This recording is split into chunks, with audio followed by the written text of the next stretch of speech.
seems to die when he sees your eyes running through the night. Only takes him back, oh, inside of sight, crowding through the night. Run, you can run, but you'll never hide. The walls are coming, you're running.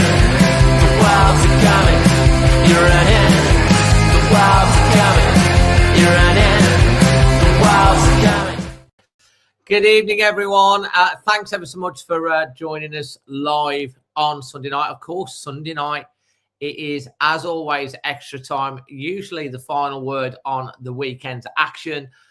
But this extra time is a special. Actually, I was going to have Sunday night off this week because obviously the match is tomorrow night. We haven't got a game for 25 days. It's been 10 matches. So what we're going to talk about, really. And then, of course, Mr. Nathan Shi and Wolves drop a major statement on Friday evening, whilst I was in London, by the way, at an event, which I'll tell you a bit more about later. And, I did a quick news breaking video outside of London next to a big red bus. But I thought we needed a bit of a deeper dive, so cancelated the plans to be able to bring you this. So tonight we're going to be talking primarily about the Nathan Shi statement that came out on Friday in terms of season tickets, something that's been obviously discussed, talked about, much wanted to hear. And I thought it's best that we do a little bit of a deep dive on that. So we're going to do that. We will have a little bit of a look ahead to Brentford. We'll do Q&A and a few things in between. But I do thank you ever so much for joining us this evening. As always, before I introduce my guests tonight, I do want to say, of course, as always, a big thank you to the wonderful Creation Wolf. Creation Wolf support the channel by helping power this show. Local company, wonderful people. Met up with them at Jason Guy's event with Michael Branch, raising money for a couple of charities on Thursday night. They take your brand, digital presence and digital capability to the next level. You can just check them out on creationwolf.com. The link is in the description as well. So thank you ever so much for joining us. We're nearly up to 100 already over on the YouTube. Share it on your chats, share it on wherever. Let's get a few more people. If you're enjoying it, smash the like. We're going to get stuck in. First of all, I am going to be joined by my good friend Hoops. And me and Hoops have spent quite a bit of time together over Friday and Saturday because we were both in London at an event, and we had a pretty good time, didn't we, Hoops? It was good. It was good catching up. I think whenever you get an opportunity to catch up with people and friends, there were quite a few of us there, a few Wolves fans, clubs of, all Premier League clubs. I'll leave it to you or myself to fill in the context on it. But yeah, we had a good time at a good event, and popular to kind of contrary to popular belief, it was all of our own funding. We didn't get paid, or we weren't put up on the night. We went with a glamorous setting of a Premier in which we funded ourselves, but we had a good time. It was a fan event in relation to Finalysis, and it was just nice to kind of go out and I say let our hair down, but that might not apply my case. But yeah. Me and you I worked out 2.5 hours walking through London over the it was a lovely day because we met up at Euston. We walked the 50 minutes to our Premier Inn, and then we had about 30 minutes, 25 minutes walk to the venue in the Strand, and then we did the same back, and then the same the next morning. But we had some proper good natters. The weather was great, wandering around London. And we met up, it was with Finalysis, which we're part of the starting 11s, which is the launch of that. It's kind of like a Twitter without the toxicity, and then all of that sort of stuff. So it's all about being able to be able to put opinions without it being nasty, if you know what I mean. So we got this is how it started. As you can see, you got Dave from the Talking Wolves there. You got young Harry over there as well. Hoops on the side, and a few of the lads got young Georgia there as well. And this is kind of how it ended, to be honest. And it was really good. An update on the app, which is it was a bit of a look. I think there was around about 200. There's fans from all over. It was really, really interesting. And of course, it's headed up by the likes of Gary Neville and Mr. McIntyre. There's me with Mr. Michael McIntyre. He was talking to my mate as well, having chats with Expressions Oozing and Chris Cowling, all Tottenham fans. They are having a meltdown as well, saying that they're going down. I was like, you'll be fine. Don't worry about it in the Championship. But it was a good night. Some great people that were there involved with it. Had a really good catch up with a load of great people. Everyone enjoyed themselves, and it was just about being together. As if there weren't no kind of rivalries or anything like that. Obviously, it was just fun, and everyone had a bit of a laugh, and it was a good night, wasn't it, mate? Yeah, he's spot on, mate. It was just an opportunity to kind of come together. We were on a table next to I think Forest fans and Villa fans, so it's all good banter. It's all good laugh. And as I say, we put some photos out there, and I've had a bit of sick about it, and it's crazy because it was just an event like with friends and football fans that we went of our own accord, and it was a chance to have a bit of fun. I mean, somebody said to me on X, you talk about how toxic it is. How can you enjoy your trip to London with the state the club's in at the moment? And I'm thinking, what correlation does that have to do with anything? It wasn't a club event. It's completely dissociated with Wolves. And just because Wolves are having a poor season, then I'm sorry if you get offended by some smiling photos, because you've got to sometimes smile or, either laugh or cry with how the season's gone. So sometimes you've got to have a little bit of a laugh about it. I'm not going to get into kind of going, well, to my daughter, I'm sorry, you're going to have to cancel Christmas or your birthday party, or you will have to get rid of that bouncy castle of your toys because Wolves are crap. Life goes on, and, life is so busy. And we were chatting about this, about how busy our lives are. And it was just a chance to kind of get together. There wasn't a game on. We're gutted because I think initially when it was arranged, Brentford, I think, was scheduled. And then they've obviously moved it. But it was just... It would have worked out really well if we'd have had Brentford. Would have been on the Saturday, but it didn't work out that way. But I say we had a really good time socialising and stuff like that, meeting some really good people, some friends from other fans and stuff like that. So we got to meet the other lads who we hadn't met before from the Wolves, who were on the starting 11s. Really lovely lads as well. A couple of them are trainee sports journalists, at uni, making their way. Really good lads, and a good cross section across the thing. And it was an interesting, fun night. And obviously some of our friends like Dave and Harry as well, we had a good catch up with them, which was lovely from fellow channels. But so we thought we'd kick off with that one as well, just because we had a really good time, and we've talked many times over here on the thing, and it was good for us to actually have some time in person as well, getting some social time, because we don't get a chance for doing that. So it was a really good night. We also have got on tonight young Ben Whitehouse. Hi Ben, how are you doing? Well, I'm all good, thank you. How are we? I'm good. Now, for those of you know, Ben made a debut recently, and he writes some excellent articles on Always Wolves. So this is, I think, is it your second appearance, Ben? It is indeed, yes. And I found out tonight he's a decent footballer because he plays five-a-side football. And obviously, the channel, we always try to do a lot to try and support good causes, supporting Manny with his dementia and his raising profile for Jason, Neil at the Fox with his work with the Birmingham Children's Hospital. Something again that Hoops we spoke about because your daughter found out a lot about, like, your daughter had some help with Birmingham's Children's Hospital with her heart, which was fantastic. And these things are really important, and as a channel, be able to support and help raise. And of course, the foundation. And as always, we try and put the Content Creators Cup on later on the year, which will be in September, which we'll obviously be doing in aid of the foundation. We've raised 20,000 with all our fellow creators.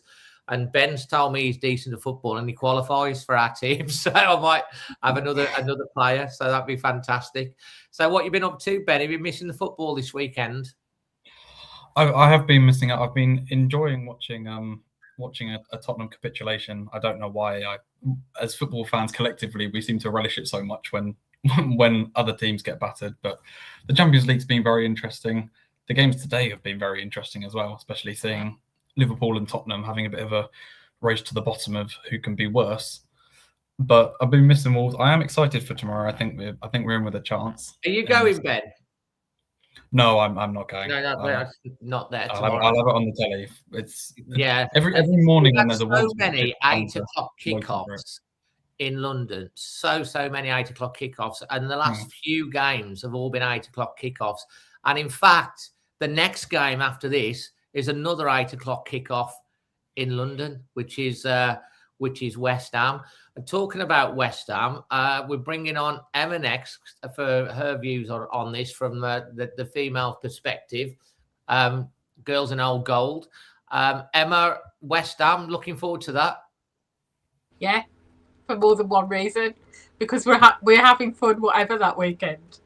Yeah, because it turns out that Aber Voyage is right next to West Ham, so it's going to be West Ham on the Friday, Aber Voyage on the Saturday whilst we're down there. So it might as well be done. So yeah, looking forward to that. How are you, Emma? I'm good, thank you. Yeah, good. Well, I can complain, but you know. Yeah, no, absolutely fantastic. Yeah, so as well, the other thing before we get started on this, it is Mother's Day today. So obviously a massive, big send of love and best wishes to all the moms out there and grandmoms as well, I suppose, that are out there. You know, lots of love from all of us to you.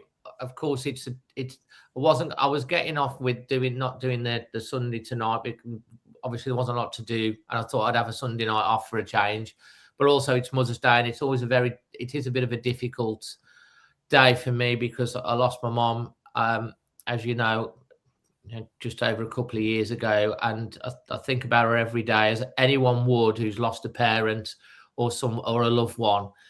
And a birthday, and of course Mother's Day, when everyone's talking about their moms, is really difficult. So this is my mom. You know, very proud of her, loved her so much, was really, really close. And I miss her terribly every single day. But the one thing I know, she told me she'd had a good life. She was 84 when she passed away. It's meant that I really appreciate every single moment that I spend with my dad. And I know a lot of you really love my dad. They were married together for so many years. And I really miss her, and I just wanted to say I just love you, Mom. And I know all of you guys out there, the one thing I will say is, with your parents or loved ones, don't take anything for granted. Make sure that you spend every single precious moment that you can, because when they're gone, you can never get them back, and things are too late. Luckily for me, I had a chance to tell my mom all the time how much I loved her, and she told me. So always try and make sure you do that. And yeah, so it's Mom's Day. So from the channel, from all of us, loves to all the moms out there as well. So we're going to get stuck in first of all. I think we'll start with you, Ben. But obviously this week on Friday night, whilst we're down in London, this statement drops, which is Nathan Shi, Football First Direction, season ticket reductions, a long statement regarding the future direction of the club and stuff on season tickets. Now, we're going to break that down in a minute. Emma did a great article on Always Wolves Fan TV, which, if you've read that, is really, really interesting. But we'll go through that. But, like, first off, and you guys in the chat as well, obviously want to get you involved with this about you saying, Ben, what's your first thoughts when you saw that drop? What's your initial first thought and instinct on it? Well, I mean, obviously, we're all quite relieved. It's been every year. I'm always waiting for the inevitable. The season ticket prices drop and they go up, and everyone's very angry, and rightfully so, because the standard of football is declining and the price to watch the football is going up. So it is welcomed, and obviously, I'm very happy that they're pledging some reductions, and especially under Nathan Shi. I know you guys went to a meeting, and it seems to be like it wasn't a wasted cause, and they have taken some advice on board. So it's a good first step, but we've kind of got to reserve judgment on it until it is followed through on, and until the wider causes are broken, because there's a lot wrong with this football club at the moment, and the management is everything. There are very few avenues that haven't been problematic. Season ticket prices and the general ticket prices is obviously one of them, but if they reduce season ticket prices by 25%, but then they don't sign anyone in the summer, then there's almost no point, and we'll be just as angry as we have been. So yeah, that was my initial reaction, really. Fantastic. Hoops, over to you. Your initial reaction to that? I think similar to Ben, really. I think they are potentially going to be first steps or baby steps, shall we say. There are some bridges to be built here, aren't there? And I think that's what Ben was referencing. The mismanagement of the club for a number of years on a lot of factors on and off the pitch has got us to the point where we're very frustrated. And I think what caused a lot of discontent within the group was initially the last announcement of season tickets, and kind of how we were a little bit blindsided by it. And we had the whole benchmarking issue, which really didn't stand to reason. I didn't think they looked at the social demographic of us, and they were making comparisons to us, to Fulham and Villa and so forth. So I think that, yeah.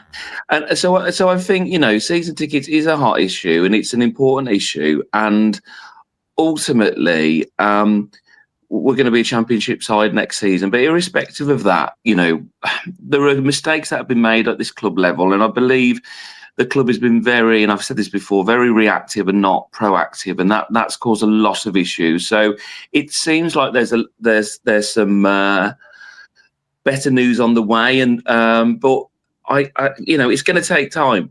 When it was announced, I had some WhatsApp messages, and some were very much of the opinion, don't believe a word of it. And there are fans, and I get it, because we're a broad church, I can only give my opinion, but there are fans that are kind of voting out whatever. I think it'd be difficult for some fans to build any sort of credit back with Fosun. There are others who, perhaps like myself, who kind of sit in the middle and go, yes, there's been mistakes, but I'm at a point now where there is a new leader in charge of the group, and he's looking to build a new leadership team, and the proof will be, it being the pudding. So I think you're right. There's two strands to this. Ultimately, ticketing is hugely important. I'm passionate about making football still affordable in a difficult time. I'm passionate about kids getting to see their football team and not just seeing them on Sky TV. And this hopefully presents an opportunity for that. But I echo Ben's views that it has to mirror what's happening on the football pitch as well. So, on and off the pitch, there are big strides that have to be made. There's been mistakes that have been made, but I'm at the position there. I'm just bloody fed up with falling out with this football club, and I want some more positive news. It's been a grim season. They've made mistakes. They've made some balls ups. Some people won't believe a word that they say. Yes, I understand the cynicism, and it's quite right and quite justified.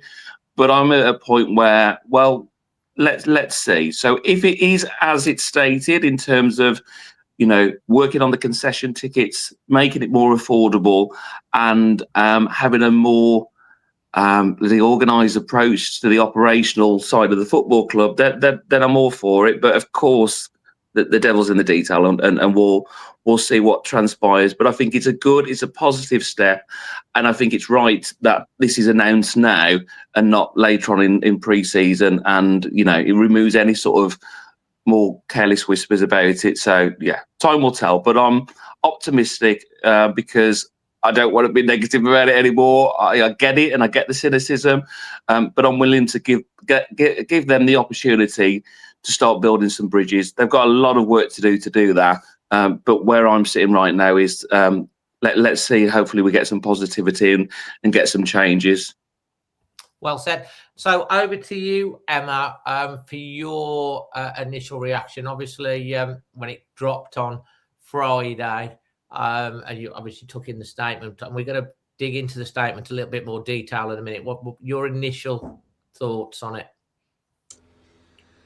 Well, before that announcement came out, and we'd been looking at the season ticket prices and whatever, I had a look at Birmingham City prices because I thought they were a reasonable comparison, and my thoughts were that probably our cheaper end would probably sit at the higher end of Birmingham City, having come down from the Premier League. And because I wanted to know before the announcement of these tickets what I thought was reasonable, so that I wasn't influenced by what came out. And looking at the 25% reduction, I think it's going to sit in about that sort of bracket where I thought was fair. So it's very difficult for me to argue anything other than it's fair. We did see signs of this put into action because at Bournemouth we had the kids for £1 back, which was lovely to see. So we've seen these little signs. To be fair to Nathan, the things he said he'll do, we've seen signs that he's starting to do them. And yeah, the season tickets, 25% reduction. I think that's a good achievement, and I think we have to say well done to people like the Trust that have negotiated this and worked with the club. The Trust, the Fans Advisory Board people, that's a different issue on the structure, and of course the OGP and all the different fan channels as well, and all the fans. With all the obviously the pressure on the protest side of things as well, that it's all played a part.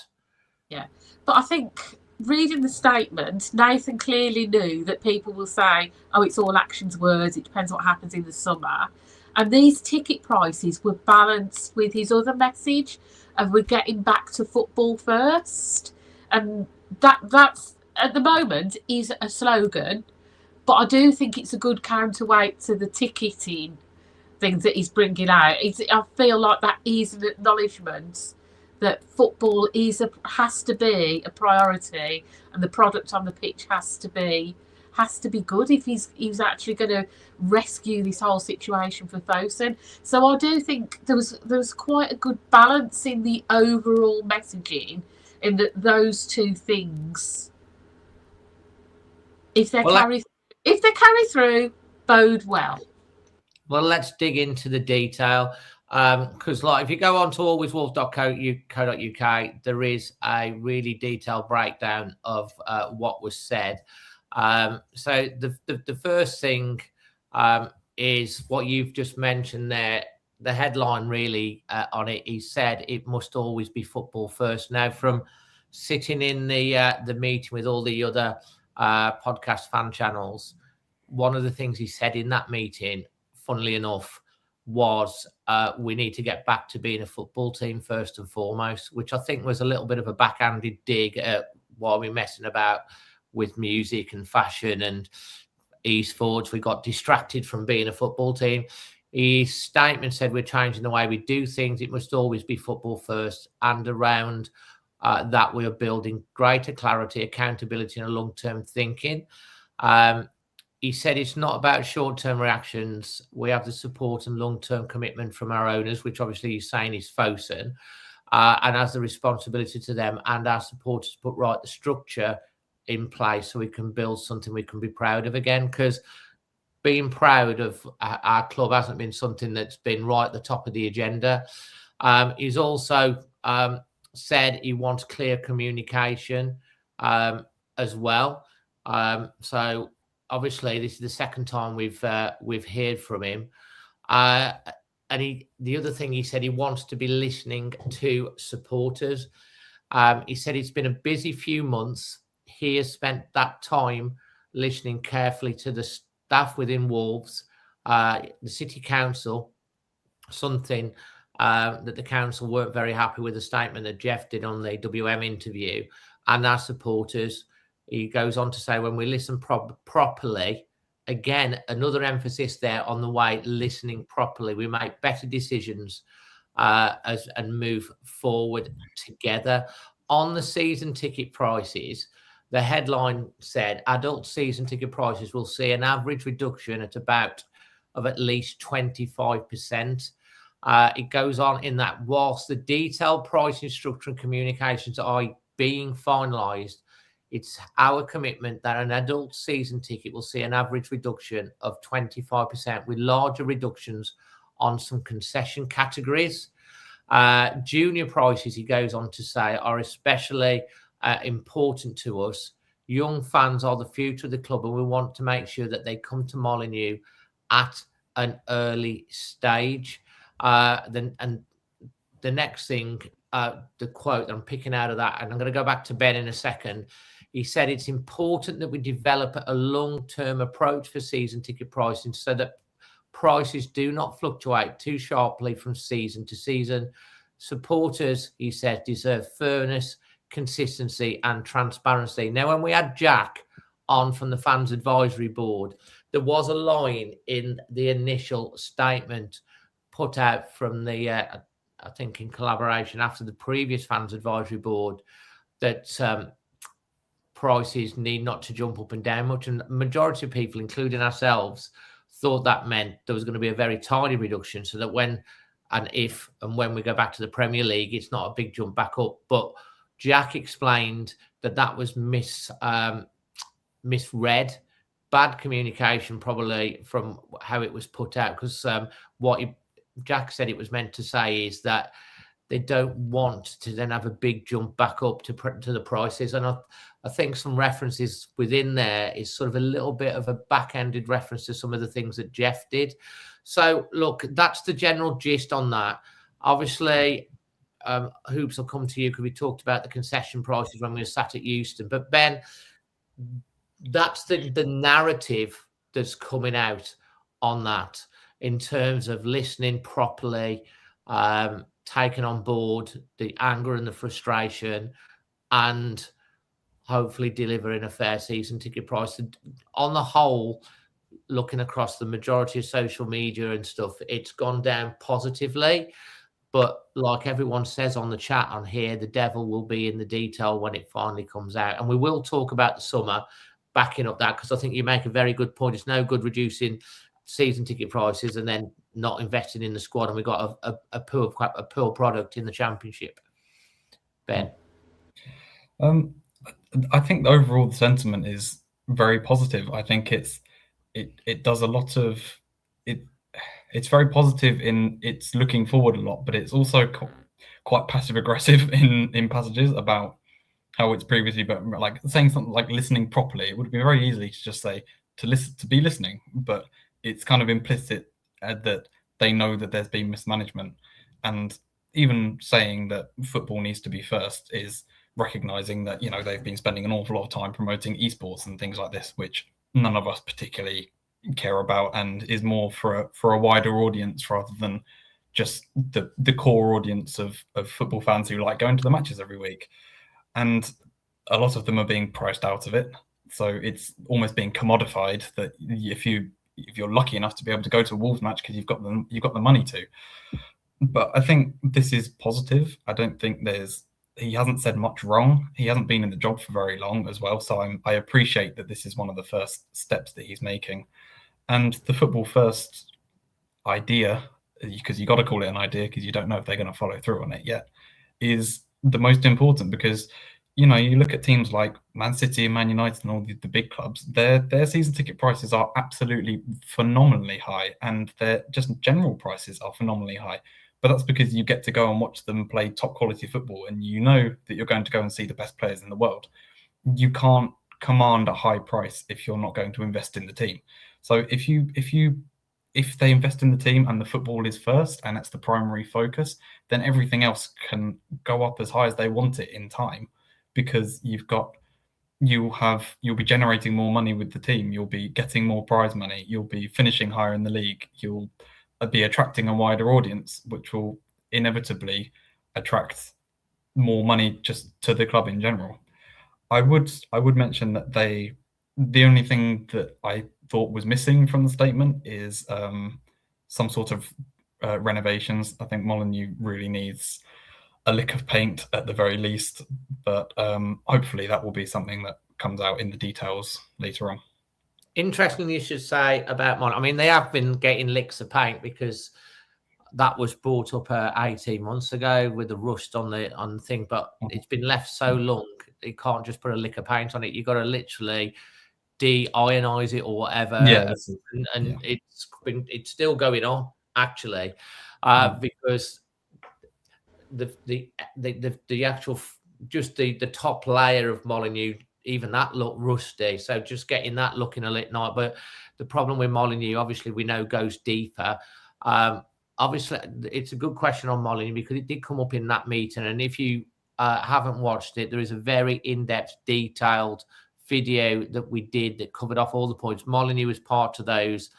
Obviously, when Nathan was asked about that question in the meeting that I was fortunate enough to be able to attend, and I think in the trust meeting, Chris mentioned that he'd been shown the Steve Bull, and I think, without wanting to swear, he said it's expletive or something, and he said he knows it's something that's got to be looked at, but he'd got bigger priorities at the moment because he'd only just come in. So I'm guessing that's something he said that will be focused on, but I guess they're working on the big issues at the moment, which is what's going to happen in the summer, and obviously the season ticket prices as well. So it's a good point that we'll have to wait and see what happens with that. Hoops.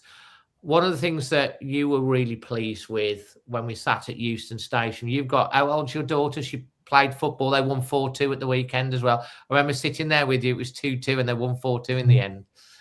Yeah, she'll enjoy that shout out, Dave. Thanks for that, because she was ever so gutted the other week. She's a goalie, and she had a bit of a tough one, and she was I was gutted to miss it, but she was fantastic as we're all seeing the weekend. But yeah, I mean, I think you're right. I come from a place of, I've took Florence to most of the games this season, and she's seen one win, which is kind of the same for all of us. But it's about buying in, isn't it, really? I can kind of preach and say, come to the game with your dad and, go and enjoy it. But if you see the team losing every week, it's difficult. And they're so influenced by what they see on TV, on YouTube. You see Haaland and you see all these mega stars. So they're obviously very impressionable. So, you want them to be proud of being from Wolverhampton. You want them to support their team or wherever they're from. This is your time, because if you lose them, invariably you can lose them forever. So you're competing against the backdrop of Premier League football and how accessible football is by any methods. You can watch games, and we all know about that. So football has never been more accessible for people. So it's getting them through the door. I think there's more that can be done to encourage families. Emma's right to raise the Bournemouth example. I thought Kids from the Quid was something from the 90s, so it was great to see something had come back, because nobody wants to see empty seats. It doesn't help anyone. And I think there's more that can be done as a match day experience to get more families through the doors as well. But you start with ticket pricing, because ultimately, without getting political, times are really tough for people right now. People have to make choices and have to make compromises. And one of their the stresses they have in their life as a vehicle is watching their football team. And if you take that away from them and take families away from them, you know, we've got some fantastic local non-league teams, and if you can support them, do, because I do as well. But you're going to lose them. And so that's key. So I think it makes complete sense. You know, a lot of clubs do some fantastic work around concessions, and it's a hearts and mind project, isn't it? You know, when you're looking for your football team, and if you're hooked rightly or wrongly, and I've got my dad to blame for it, then it's your team for life. So what we can do as a football club to attract the new generation of supporters that are going to be, you know, here a lot longer than us, is I'm all for. But I will repeat again, because I know people will have their opinions on it. I get the cynicism and I get the distrust of the club and foes, and I absolutely get that. And I'm not celebrating before something's not been announced. And, you know, but if it is as it's expected to be, that, you know, there is a drive towards making football more affordable for families, then of course I think we're all supportive of that. Yeah, absolutely. I think it's something to think of. I think the one thing that is really important to kind of mention on that, like you said, and I think most fans would agree with it, if you do not get, and this is a thing that comes back to the Jeff thing and the legacy fans, the homegrown fans. It's great to expand the audience across the world. We've got some great international fans that do some great things in regards to that, and they're important to get those into Wolves as well, because when they do visit, they spend more money, and, you know, you want a global fan base to be able to try and compete more, but you can't forget the local fans. And every single one of us started as a kid. My dad took me to my first match when I was like a small child, and here I am still going. And if you do not get the youngsters through or make it affordable for moms and dads, or moms to take the kid, dads to take the kids, or to go as a family, they watch these Premier League stars on the TV and they end up being a Man U fan, a Liverpool fan, an Arsenal fan, a Tottenham fan. Well, maybe not a Tottenham fan at the moment, but you know what I mean? All of that jazz. And they end up wearing their shirts and following them. We need the youngsters coming through, having that attachment, and because it's great business sense, because as they grow older, they will spend thousands of pounds supporting the club, watching the club, and eventually they will introduce the next generation of Wolves fans. If you lose that generation in 10, 15 years' time, your gates are down anyway. So it's logical business sense to be able to make it affordable for youngsters to be able to go. Emma made the great point, kids for £1 we hadn't seen for ages. I thought the Liverpool FA Cup ticket prices was another sign, and that sold out in the end quite well. So it's important. We've got to get the young generation through. So Emma, following up on that bits that Ben had taken and Hoops had contributed to there, what's your other takeouts from that? I think another key point is the fan forums. He has talked about them again. He committed to meeting fans, and from a communication and a transparency point of view, I think he's doing all the right things so far. I mean, I think the fan forum side of things, if he's willing to go on a stage and say, bring in 200 fans or however many it is, and ask me whatever you want, I think that's pretty open, don't you? So let's see what happens with that.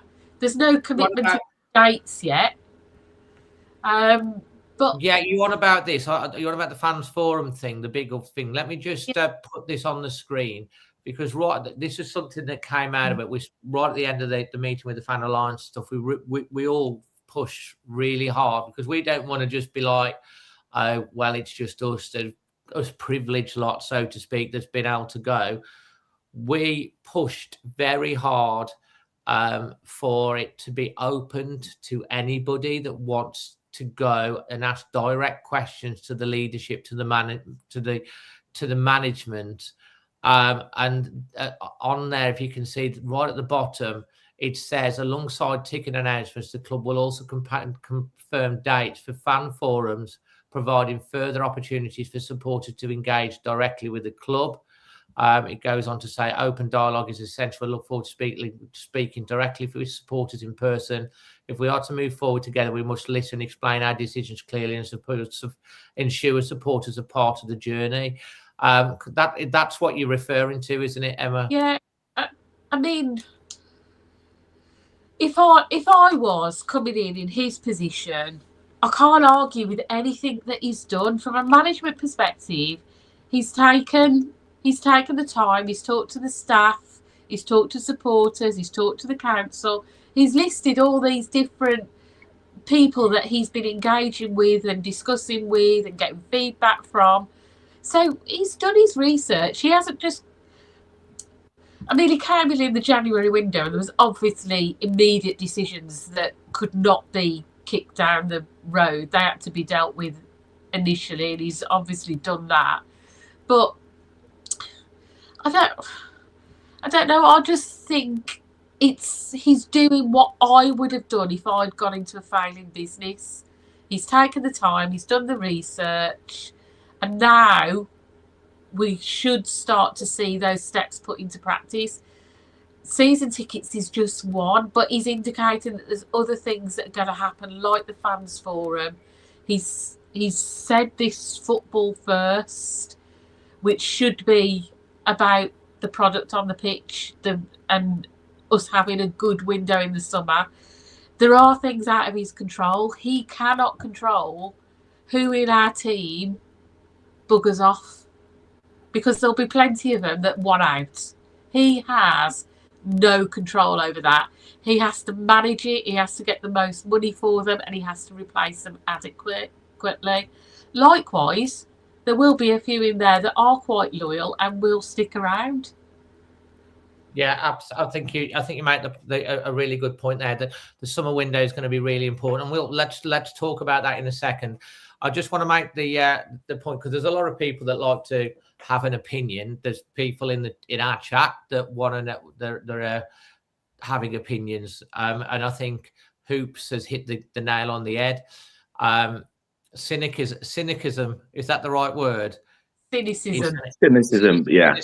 You can understand people being cynical, because for a very long time, 4 years, 3-4 years plus, false promises and narratives have come out, and we've seen a steady decline to the point where I actually think the vast majority of Wolves fans have been incredibly loyal and incredibly patient over a long period of time, thinking, under Jeff's stewardesses, surely he ain't going to make the same mistakes again. And then it happens, and we're in the same mess. And we've been in like what we've said many times. It feels like a Groundhog Day. We're just going through the same season over and over again. And that's what it's felt like. And changing the manager at the end of the day wasn't going to solve the problem. We went through so many managers and they kept changing the leadership of the football team, but there needed to be a change of the leadership of the football club, and it was well overdue. And I think Fosun maybe have certainly took their eye off the ball in respect to that. Nathan's obviously come in. He's a different type of leader, I think, to Jeff. Having met him, having Chris from Cheerful Chris, who's been on many times, has met Jeff and met Nathan. He said they're completely different, not just in him, the way he was, but also in the people that were in the meetings. They were more open in being able to talk. Chris said that under Jeff, it was like Jeff would ask them to speak and then they would back him up, whereas in the meeting that he'd had with Nathan, it was more they were chipping in with different things and being able to talk quite freely. Like when we were in the meeting in terms of the forum, it was Nathan that said to Max chairman of who's the director of communications, about the open forum. He went, yeah, let's do it. And Max said, yeah, okay, we'll try and we'll organise it. And we'll also, for the fans that can't get there, we'll try and get WM and put it out live on the radio so people can listen in. So when that does come out, the fans forum dates, anyone that's, you know, wants to ask these direct questions to the likes of Nathan and Rob and, you know, Matt Jackson, Matt Wild, you know, get yourself to that meeting, step up, get yourself on there, and you can ask the questions yourself. And I think that's a positive step. So this is an example, like what Emma says, of these things that are happening that they said they're going to do and they are starting to do, but it's still baby steps. Emma, you look like you want to come in there. Not particularly. I mean, I've just been reading some of the comments, and I, you know, I do not think Jeff is in the background pulling the strings. I think Nathan is his own man. I've said this before on the channel, and I believe Nathan Shi is far higher up the pecking order at Fosun than Jeff Shi ever was. But he has admitted himself that he doesn't know the footballing side. He knows the business side. He knows the running a tight ship. He knows that stuff. But the football is not his forte. He's got to learn. And I think it'll be interesting to see if he does bring on some sort of support in that area, whether it be a consultancy, a mentor. But I think that will be interesting to see if he does address that side of things. Yeah, on the Jeff Shi thing, it was hammered home a lot in that meeting, asked very, very, very bluntly about Jeff. Jeff is not even on the payroll. He's been taken off the directorship of the club.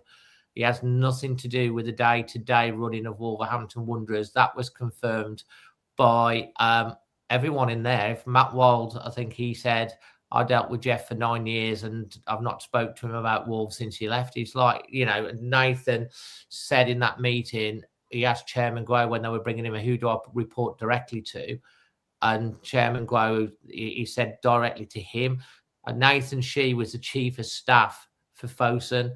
He is younger, but he's a lot more, like what Hemmer said, higher up in the Fosun hierarchy than Jeff ever was in that respect. So Jeff's, I think, working on whatever else he is to do with the Fosun sports and whatever else. Yeah, for me, it doesn't make sense to sack him and then him having run things in the background.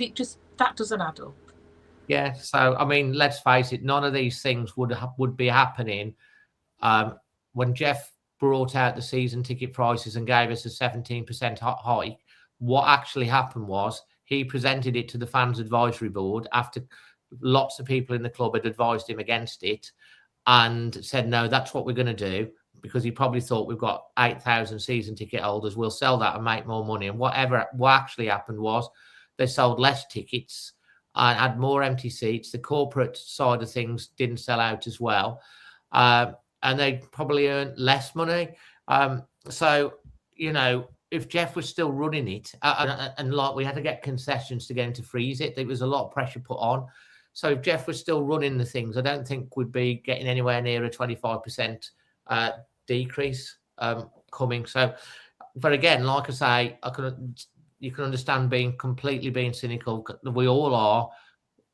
Devil is always in the detail, but at least there's communication happening. They're following through from my perspective on things that they said in that meeting.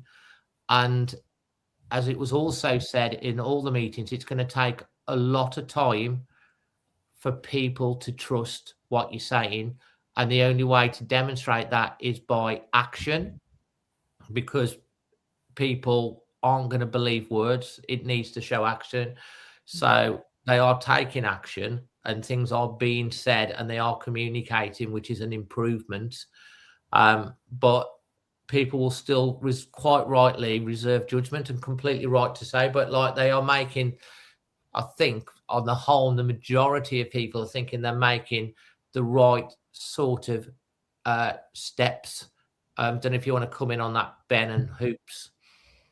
I just wanted to note, I think the idea of Jeff being in the background would be a bit mental. But also, Nathan, I think we can be cautiously optimistic about him. I think purely the idea that he came in, his initial statement was quite good, but then we kind of didn't hear about him for a few months. I think that in itself tells you that he's not making business-minded decisions, because if you were coming in, if he was just going to come in and say, okay, we're going to do all these things and we're going to make more money and this is all going to happen, that would be, I'd be more concerned by that. But the fact that as Emma said, he's taken a few months, he's consulted with a lot of people, he's kind of gone from the bottom up, tells you that he seems more invested, and from what you've said about him, he seems like he's more happy to get his hands dirty and get in the nitty-gritty. And if people are upset with him, he seems like he's happy to take that on board rather than being really detached like Jeff was. So I think we can take solitude in the idea that he seems more engaged, and he's taken a few months to actually work things out so that he's not making impulsive decisions. Because like you said, we don't need short-term answers, we need long-term answers, and making easy commitments. And if he came in and the first thing he said was, okay, we're going to do this and this, and we're going to be selling more corporate things and all that sort of stuff, I'd be far more concerned than I am that he's bided his time and come out with this. Yeah, Adrian Richards has got a question saying, any comments on the temporary appointment of Nathan? Can we define the nature of the tenure? It says interim rather than temporary. I can answer that question, actually, because he was asked about it in that meeting. And again, I think it was covered in that comprehensive video we did. Nathan said himself he only wants to be called interim chairman because he wants to earn the role of being chairman by doing the job and actually making sure he does a good job until he calls himself chairman. So I think that's more of a acknowledgement that he's been brought in to sort the mess out, and he's going to obviously trust the staff that are within there. Like again, I don't know whether any of you heard this. I was at a networking meeting, a business networking meeting, actually, which happened to be held at Molyneux, and there was a girl, I think her name was Hayley. I can't remember her name. Lovely girl. She'd worked in the in one of the departments at Wolves, and I was chatting to her because she had a thing. I went over and talked to her, and I said, "So, have you had any dealings? Met Nathan Shi?" She turned around to me and she said, "Yeah, he's been going around all the departments. He was with us last week. He spent an hour with us and our team, asking who we are, what we do, what are our issues, how can he help, what can we do to improve their work day," but things like that. And I thought that was interesting. And I said, and she'd been there 15 months. And my next question to her, so how does he compare to Jeff? And her answer was, I never saw Jeff. He'd been there 6 weeks. He'd been round to see them. And Jeff hadn't been round in 15 months.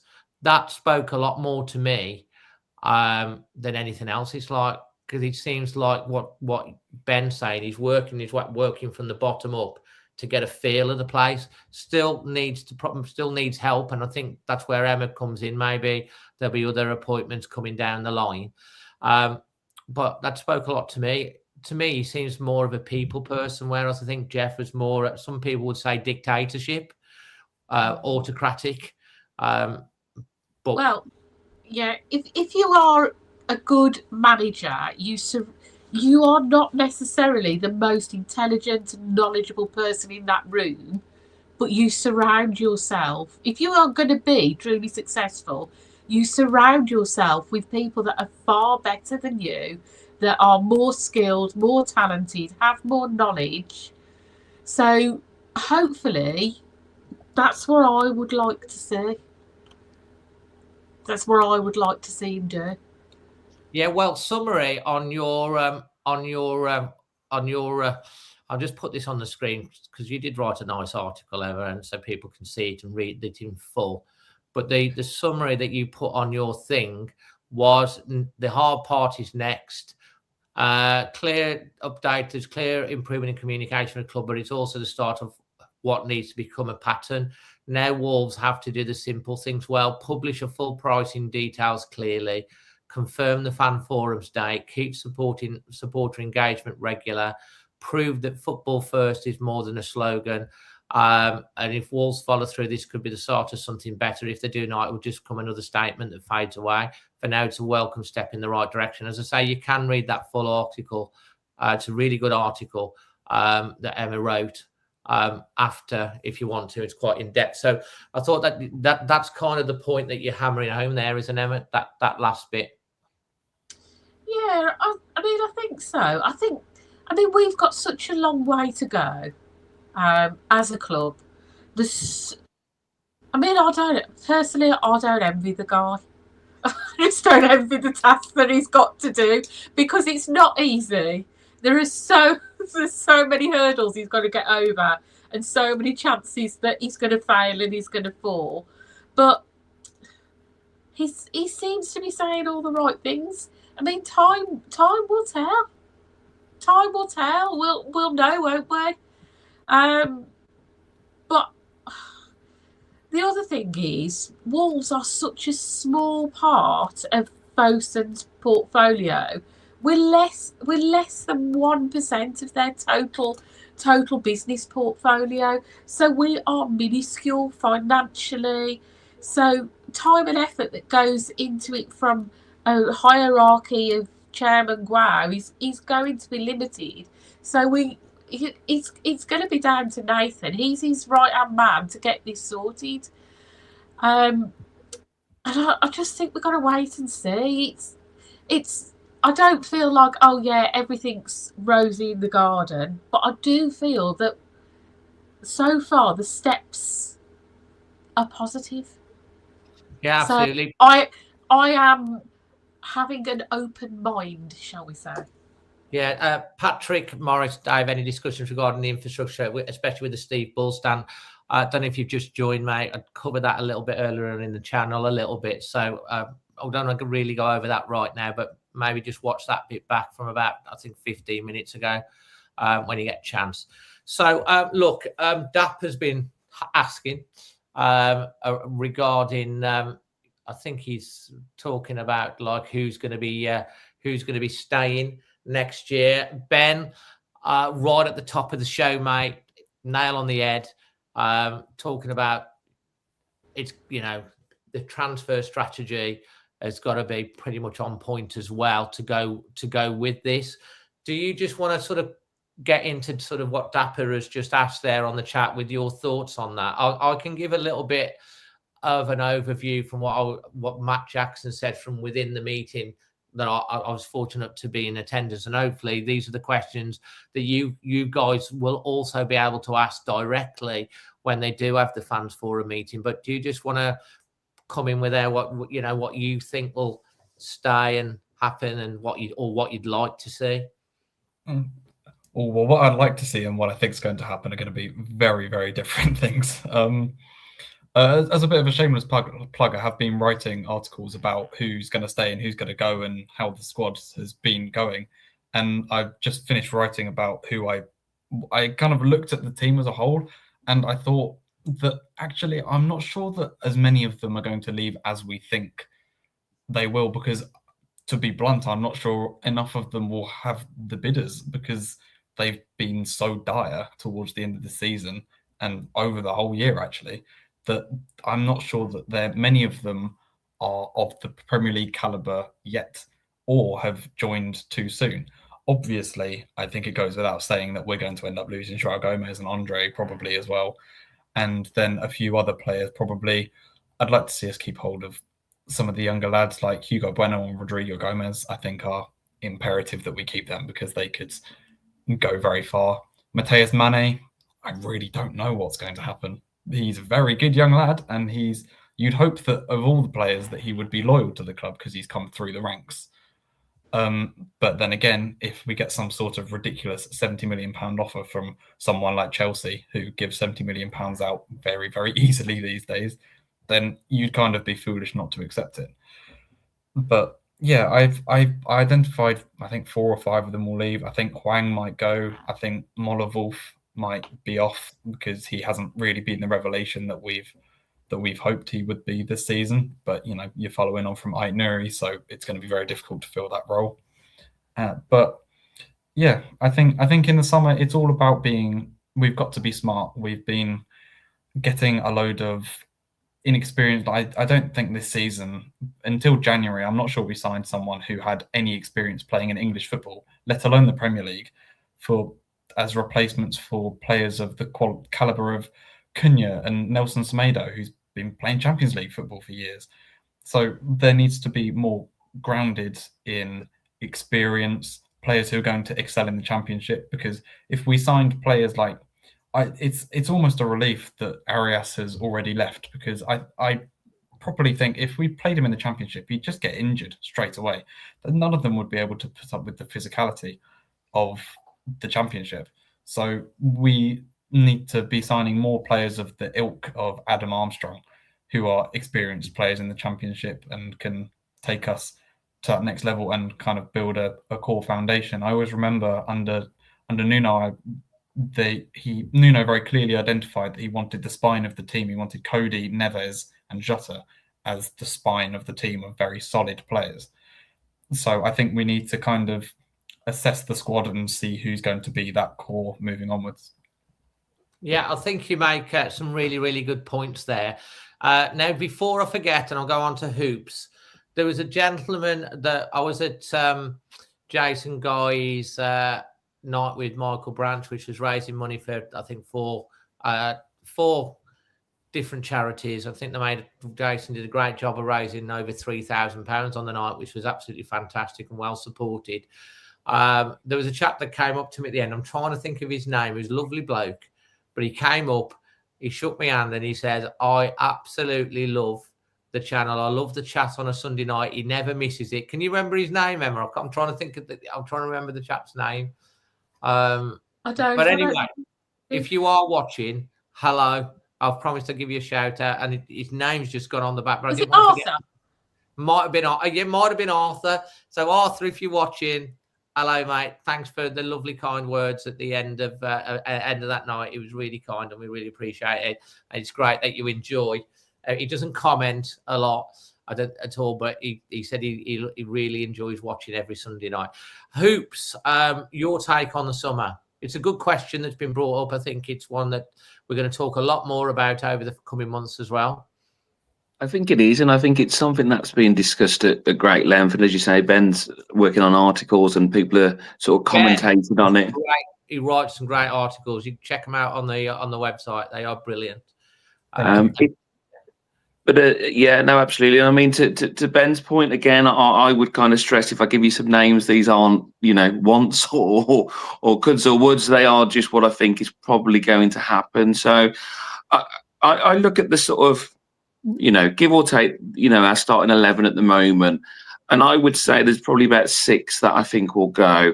I would be staggered if Jose Sarr plays in the Championship next year. You can clip me and that's fine, and I quite like Jose Sarr, so I'm more than happy to be proved wrong. I've been proved wrong many times and I'll be proved wrong again in the future. I don't mind. I'm not precious about it, but I would be shocked if Sarr stays. The Brazilians, I think as well, there doesn't take too much thought to think that it's pretty an unrealistic possibility of those stopping around. I think Mane will go as well. I'm concerned that Santibeno might go as well, because I think he's getting some plaudits, and I could see another Premier League team coming in for him. And I think someone like Tolu might go as well. That's just my gut. So if you take that, and there are others on the peripheral of the squad, and I agree, Hwang has kind of been destined to go for a little while now, hasn't he? And he hasn't gone. And you could maybe make cakes for Jackson and Muller Wolf and players like that. But I think, to the point raised previously, I suspect that core of that starting 11 will go. And I think it's all about profile signing now. One of the criticisms, and it's one of many in the summer, for me, in the most simplistic way of looking at that transfer window, is we signed what was perceived as potential, but no Premier League experience. We had a lack of signings of any leadership. You know, I look at, you know, players like Xhaka, I look at Henderson, you know, I look at real leaders for, I would say, comparable clubs to us. And, you know, we weren't on the table for any of those type of players. We didn't just lose, and I think I made this point in the weekend, Dave, we didn't just lose quality in Aïnouri and Cunha, which a lot of people outside of this bubble of Wolves will talk about. We lost a lot of experience. We lost our previous captain in Nelson Semedo. We lost Pablo Sarabia, not as much Premier League experience, but a very, very experienced professional. We lost players of character and experience, not just your Mavericks and your Cunhas and Aïnouris of this world, because we knew they were going. But we lost character and we lost players with some real bottle and some real steel. So for me, when you're looking at next season, and it's crazy if they're not already looking at it now, it's profile. Who are the type of characters that are going to be in for a championship fight? We're not George Mendes' new toy. So unfortunately, we're not going to see a repeat of what happened last time we're in terms of, you know, the star potential players and Neves and so forth coming to us. I think that's the realism of where we are right now. So I think we've got to be a little bit more disciplined. I'm very distracted because my dog is tap dancing. I don't know if you can hear, so apologies. That's fine. We've got the carpet up, and she's having a whale of a time. But anyway, I'll crack on. So I think that's not Howler, is it? That is not a howler, and howler's fine, so don't worry. By the way, if anyone's, I don't want letters. So yeah, I think it's profile, isn't it? So I think 6 of the first 11, you know, will probably go, and I just hope we just sign some people who are really up for the fight. Yeah, no, good. Question. I'll try and take this one from, where was it? Someone asked, I think it was Paul. I'm trying to find it. Do Fosun still use Mendes? The answer to that question is yes. When I was in that meeting, actually, this is a human. Nathan said, "Oh, you mean Uncle George?" Is the words that he actually used. And it was answered as well by Matt Jackson saying, yeah, Mendes, Valdir, right-hand man, still very much part of the mix. But they treat him as just another agent. Obviously, he can be useful, but they did acknowledge that, you know, they can lean on Mendes if need be, but it would be in the mix of other things. Emma, do you want to just follow up on Ben and Hoops in regards to the summer window? I mean, I think we don't really know which players will want to leave. That's part of the key. I mean, we know who's got interest and, you know, who's linked with elsewhere and who's, you know, caught the eye of other teams. We know that. But some of this is just down to the players. Some of them will want out. If you look, we've had you can't knock some of these players. We've had a few bad seasons, and sometimes you need that change, you know, because if you're losing and losing and losing and losing at your club, been at this club over the last couple of years, and you've had relegation scrap after relegation scrap, I wouldn't be surprised if some of them don't want out, because if they're going to kickstart their career, sometimes you do need that change. I just think it's very much a watch this space. We don't know anything. It's all speculation. Some will stay, some will go, and we might get a few surprises there too. Yeah, no, on that, I think it's a really good point because look, you know, we ain't down yet. You know, results have happened today, and I think everyone's got a point. If Wolves beat Brentford tomorrow, which is a big if, I will say we'll come on to Brentford, we're then 10 points from safety with 7 games to go. You go and beat West Ham the following match day after and then all of a sudden you're like 7 points or 8 points. It's crazy things can happen in football. I think I was talking to someone the other day. I said if this season scenario from here ran 100 times, Wolves might get out of it once, maybe twice. It's that unlikely.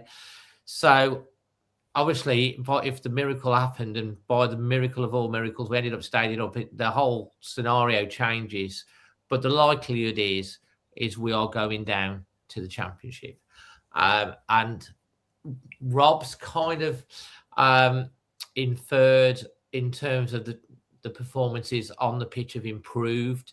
The results hadn't necessarily followed through.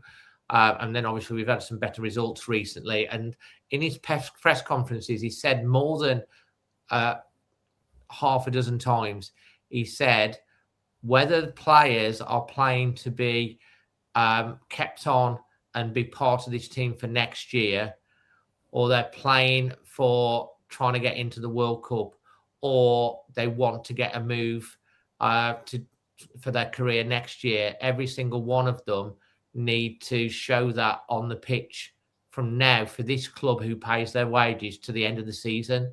So that's an acknowledgement from Rob Edwards that obviously, and he's referred to it, there's going to be big changes in the summer. Now, there's been the first stage of that has already taken place. Arias, a Vitor Pereira signing, really. Tete, gone back to Brazil. Agbadou, he's gone. Menetzi, he's been sent over to Paris FC.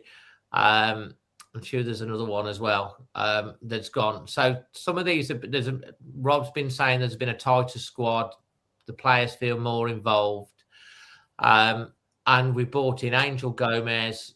Now, he hasn't set the world alight as Angel Gomez since he's come in.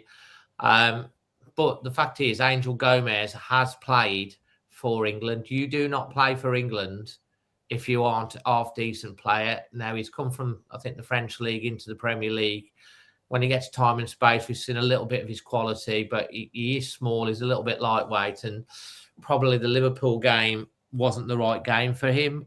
Other games might be better suited to what he's doing, and we'll see the best. Wolves do have an option to buy him, I think, for about 7 million at the end of the year. But again, if the player doesn't want to stay at Wolves, he won't stop. The only one that you can 100% guarantee being here next year is Adam Armstrong. Adam Armstrong is the one player you can guarantee will be here, because he's been bought, and I've been quite impressed with him since he's come. His movement, some of the runs he makes haven't been picked up. He makes some clever runs. He's a tidy player. He does things simply, and he's a proven goal scorer in the Championship. A proven goal scorer in the Championship. Matt Jackson, when we were in that meeting, stated, and again, it's on that video to watch thing, he was very positive and bullish about Wolves in the summer. He again stated that the recruitment team at Wolves were effectively sidelined last summer by Vitor, Tete, and obviously with the authorization of the chairman, Jeff. They threw everything into probably off the back of the 6 wins that Vitor had. They're giving him carte blanche over the things. Matt Jackson said in the meeting that 6 players were offered to Vitor, that the recruitment team have analysed, scouted, all the stats and all that, and not one of them were signed from the recruitment side of it that had put forward. And at least 3 of those players ended up at Sunderland. And look at what Sunderland did at the start of the season. Matt Jackson also emphasised that the recruitment team's very much back in the front. There's liaison across the club, including with Rob, about plans going forward, and they're already making plans for every eventuality.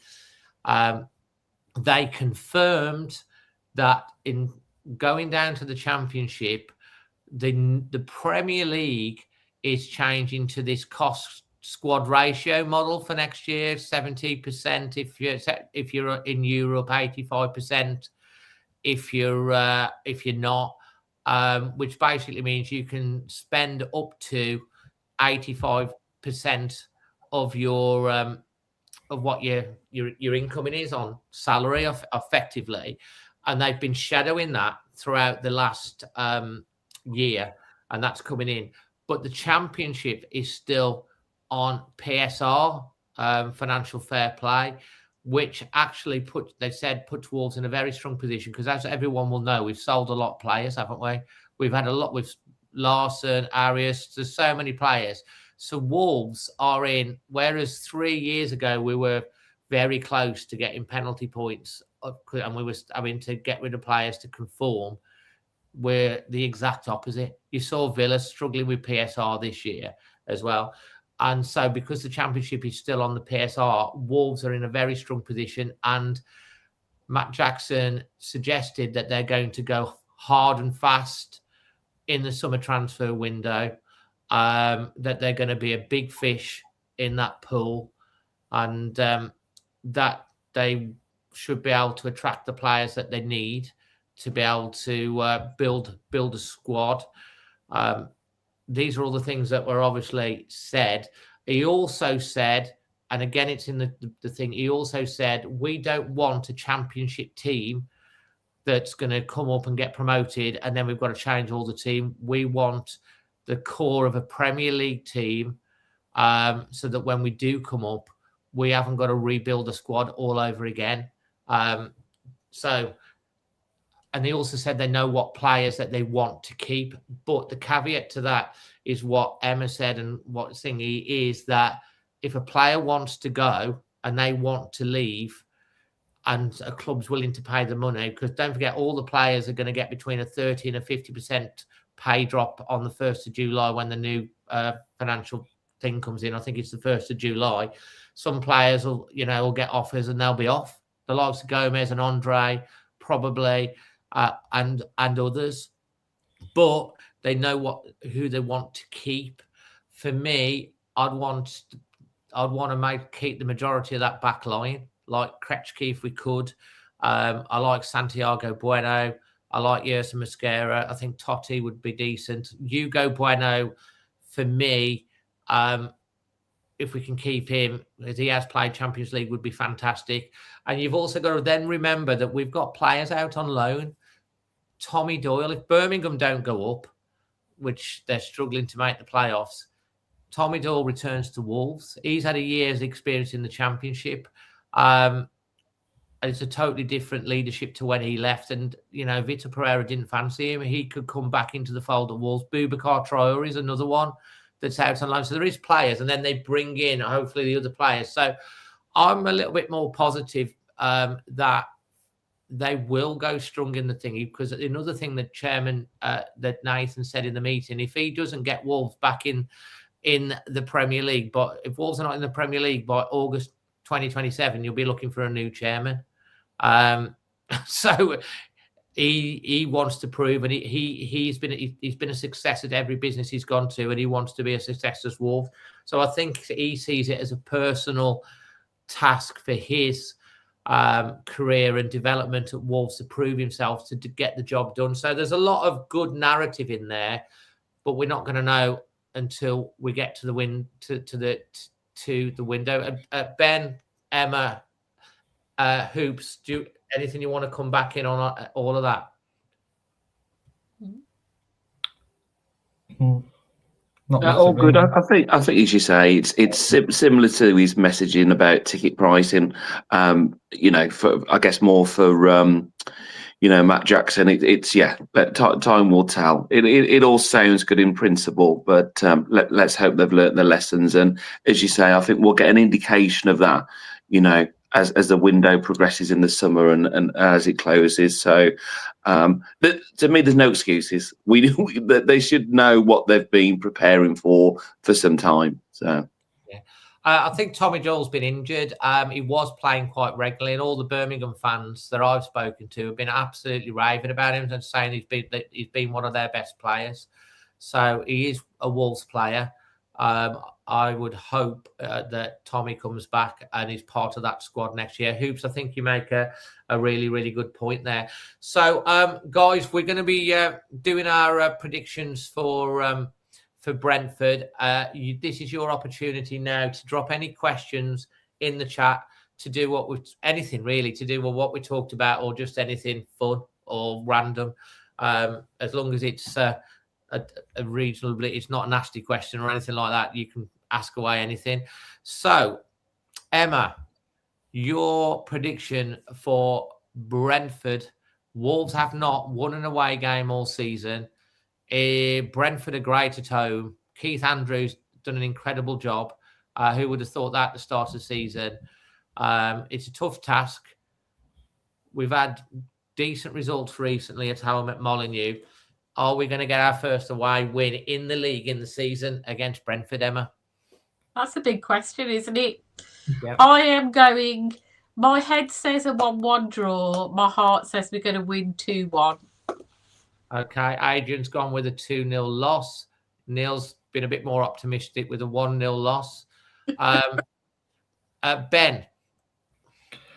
I think it really depends on how we set out for the game. Rob Edwards has previously, against obviously higher opposition like City, he's gone out for the draw. But I think at this point he's probably realised that we're on some decent form. We might as well, if we're going to go out, we might as well go out swinging.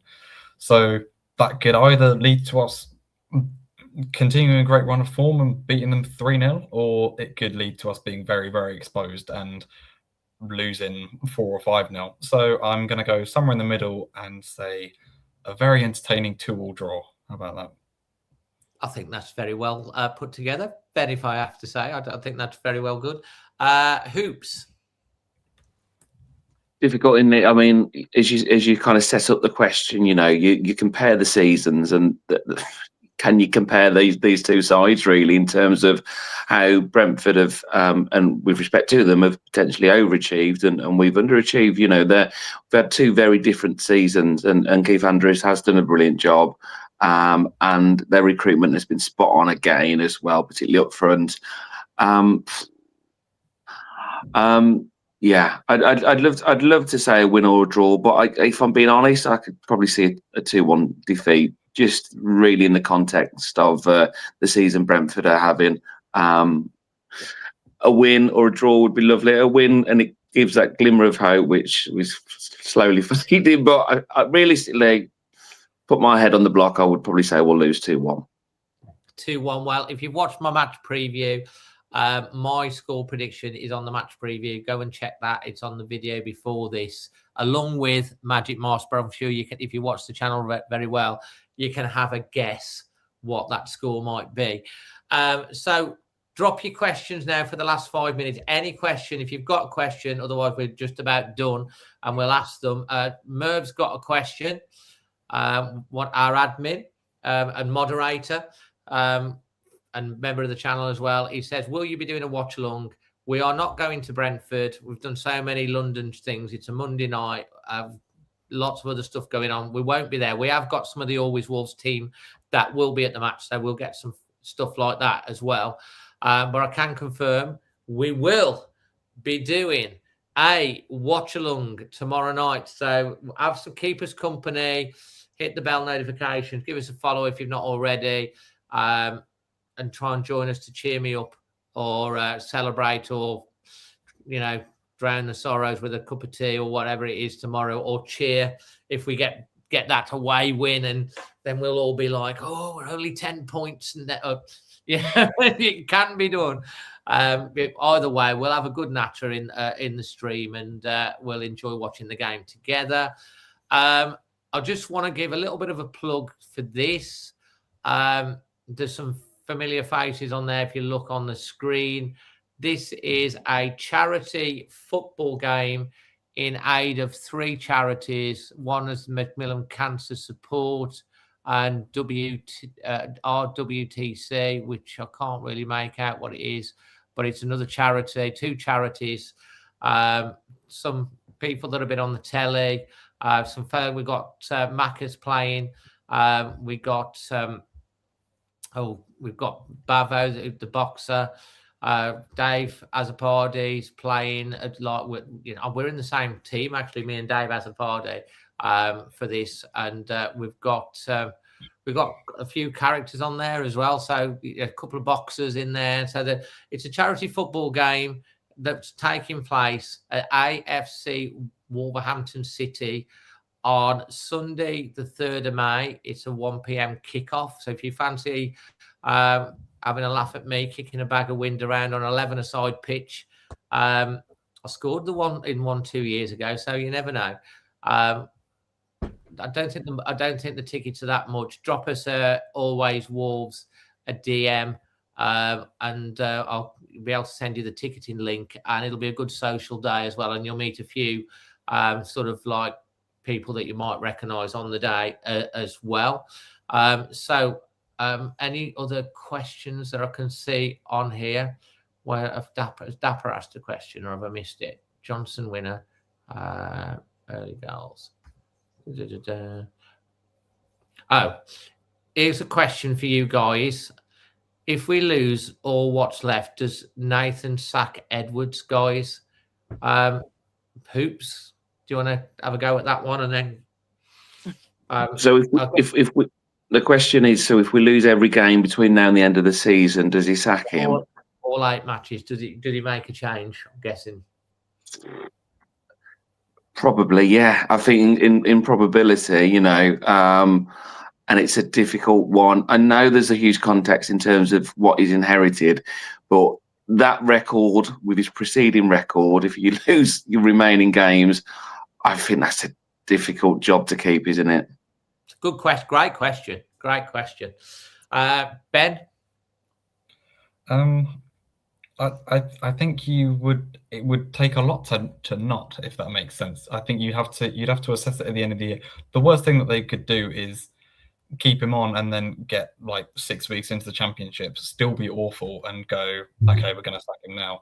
If you're going to get rid of him, if we lose 8 games, I'd want to see him either stay until the end of the next season, barring if he does horrendously, obviously, or sacked by the end of the last match day, so that someone else has got time to come in, build a rapport with the club and the new owners, and spend money how they want to do it. But for now, I think he's doing a good job, and he has managed in the championship, and the players seem to fight for him. So I would give him the benefit of the doubt, I think. Emma? I think I've answered this one before quite a few times. But any manager can get sacked after 8 games, regardless of their preceding record. So yeah, he's constantly on trial and constantly being assessed. If he loses them all, yeah, potentially he could be out the door. Yeah, and this is one of the things he's been going on. He wants a strong end to the season, because the last few seasons we've taken a terrible momentum into the start of the next season.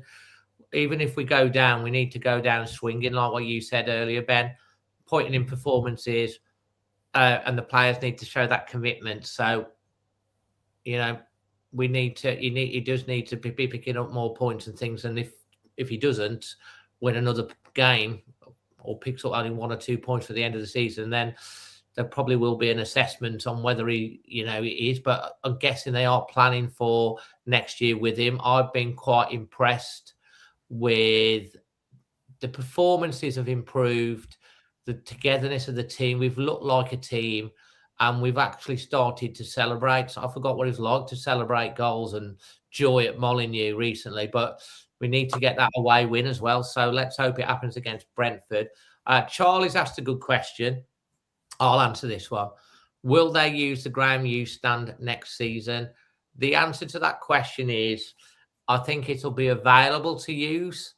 It will depend a lot on the pricing structure, and also I don't think it'll probably be used at the start of the season. But if Wolves get a winning team that is successful, and the pricing structure is right, and we get in momentum, I can see it being used. Because if we've got a winning team and we're going well, and we might be winning the championship or getting promotion again, there's going to be excitement. People will want to get up thinking. People were disillusioned and been drifting away from Wolverhampton Wanderers over the last 3 or 4 years. One, because we've had an inferior product to what we've been paying.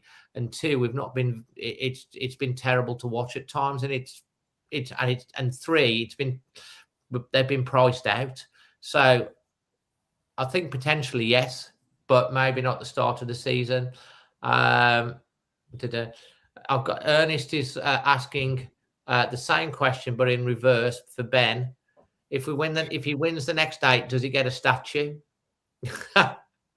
Well, I think he ought to. If we win 8 games, then that must mean that we stay up. So I think probably an OB or MBE might be more fitting as well. Could be renaming one of the stands, or the great, maybe the a thingy, the Rob Edwards something or other. I don't know, but Cyborg says hell yes. So yeah, I mean, let's keep his job. Yeah, yes. Yeah. He will definitely get to keep his job if that happens. I mean, can you imagine if, like, in 2 months' time we're having that conversation, and it would be an insane conversation to have. We'd listen back to these things, but like, yeah, if he wins the next 8, it would be the greatest of greatest. Probably be one of the biggest Premier League stories in the history of the Premier League. It'd be the greatest escape ever. So, interesting. I just want to give one little plug, if I can. So, guys, help me with this if you can, because I'm going to give it before we finish and taking the last question. I do want to, again, give a little bit of a plug to Girls in Old Gold, Emma's thingy. We want allies. They want allies to join them. Obviously, this is all about empowering and supporting women in football, female fans, at Wolves, which is providing a safe and friendly spaces to talk Wolves, match day meetups, stronger voice for female fans, passionate about the men's team, women's team, and everything in Wolves. They have got a joining membership here, and there's no cost to this, but this would show whether you're male or female, you can join this. I'm going to put the link in the description. It's a little form, and you'll get like occasional newsletter.